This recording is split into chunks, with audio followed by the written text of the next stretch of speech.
আসসালামু আলাইকুম রহমতুল্লাহ।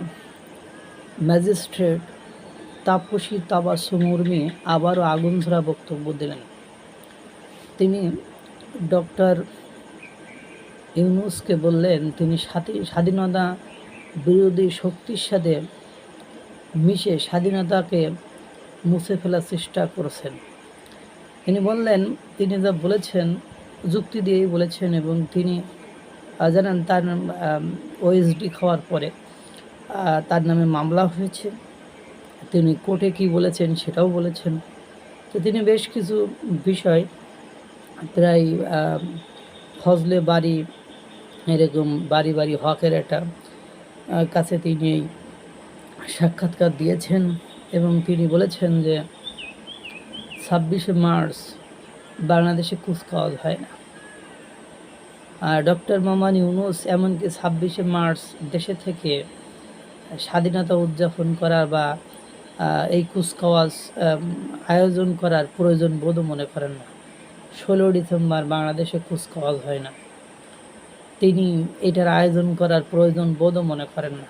এই যে 5ই আগস্ট তিনি দেশে ছিলেন না, ধানমন্ডি রক্ষা করেন না। 8ই আগস্ট কিন্তু ক্ষমতা নিয়েছেন, কিন্তু 5ই ফেব্রুয়ারির একদিন আগে ঘোষণা দিয়ে যখন ধানমন্ডির 32 নম্বর ভাঙা হয়, তখন তিনি কোথায় ছিলেন?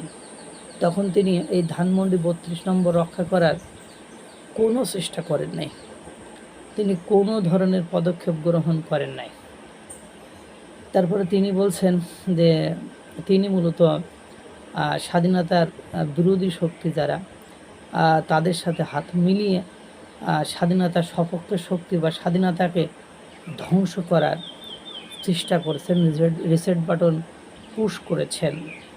তিনি আবার বলছেন যে বঙ্গবন্ধু শেখ মুজিবুর রহমান কে প্রয়োজনে আমি বঙ্গবন্ধু শেখ মুজিবুর রহমানের দালাল। মানে এখনও তিনি সেই বজ্রকণ্ঠ, সেই সাহসী কণ্ঠ তিনি আগেও যেভাবে উচ্চারণ করেছেন এখনও সেইভাবে উচ্চারণ করেছেন। তিনি লাইভে এসে এই সাক্ষাৎকারটা দিয়েছেন, এবং এই সাক্ষাৎকারটা প্রায়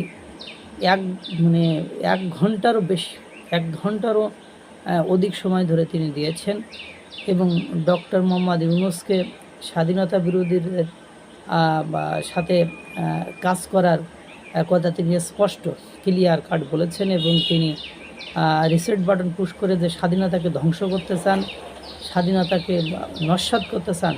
ওই সংবিধান যে ইনকলাব মঞ্চ সংবিধান নিয়ে কথা বলে, অথচ সংবিধানের কোনো ধারা 7 ধারায় কী বলা হয়েছে, যেহেতু উনি ম্যাজিস্ট্রেট মানুষ সংবিধানটা ভালো বোঝেন, প্রশাসনিক যেহেতু ম্যাজিস্ট্রেট উনি সংবিধানটা ভালো বোঝেন, তিনি সংবিধান সম্পর্কে তখনও তো সরকার নীরব ছিল, এটা তো রাষ্ট্রদ্রোহিতা। সেই সংবিধান পর্যন্ত মুছে ফেলারও চেষ্টা অব্যাহত রেখেছে। এই হলো দেশের অবস্থা। তা আমি বঙ্গবন্ধুর দালাল, মনে করেন আমি বঙ্গবন্ধুর দালাল।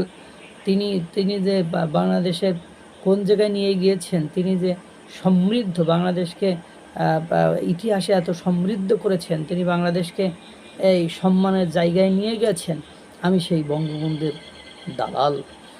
আর ডক্টর ইউনূসকে তিনি যে স্বাধীনতা বিরোধী এবং স্বাধীনতার বিপক্ষে বা মুক্তিযুদ্ধের বিপক্ষে শক্তির সাথে হাত মিলিয়ে তাদের পক্ষ হয়ে কাজ করেছেন, তিনি সুন্দর করে সেটা তার বক্তব্যে উপস্থাপন করেছে।